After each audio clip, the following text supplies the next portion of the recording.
এমন ঘটনা ফুটবলে হয়তো আপনি কমই দেখেছেন। ম্যাচ শেষে 1.5 ঘন্টা পর গোল বাতিলের শিকার হলো আর্জেন্টিনা দল, যার ফলে অলিম্পিক ফুটবলের গ্রুপ পর্বে নিজেদের প্রথম ম্যাচে 1-2 গোলে মরক্কোর কাছে হেরে বসেছে আলবিসেলেস্তারা।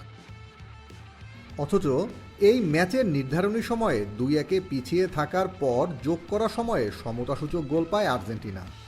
2-2 গোলের ড্রয়ে শেষ হয় ম্যাচ, কিন্তু ম্যাচ শেষের প্রায় 1.5 ঘন্টা পর জানা যায় ক্রিস্টিয়ানো মেদিনার করা আর্জেন্টিনার সে গোল অফসাইডে বাতিল করা হয়েছে। এমনকি সে সময়ে ম্যাচের আরও 3 মিনিট খেলা বাকি আছে বলে জানানো হয়।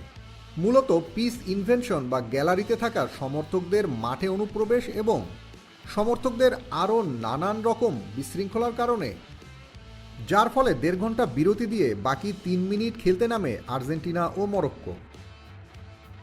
সে সময় আর গোল পায়নি আর্জেন্টাইনরা, যার ফলে 2-1 গোলে হেরেই শেষ পর্যন্ত মাঠ ছাড়তে হয় নিকোলাস ওতামেন্ডির দলকে। উল্লেখ্য, মরক্কোর বিপক্ষে এদিন শুরু থেকেই ব্যাকফুটে ছিল আর্জেন্টিনা। প্রথমার্ধের যোগ করা সময়ে আর দ্বিতীয়ার্ধের শুরুতেই সফিয়ানের রাহিমের গোলে 2-0 গোলে লিড পেয়ে যায় মরক্কো। 68 মিনিটে জিউলিয়ানো সিমিওনের গোলে লাইফলাইন পেয়েও শেষ পর্যন্ত হার হজম করতে হলো আকাশি সাদাদের। Desk report, team sports news.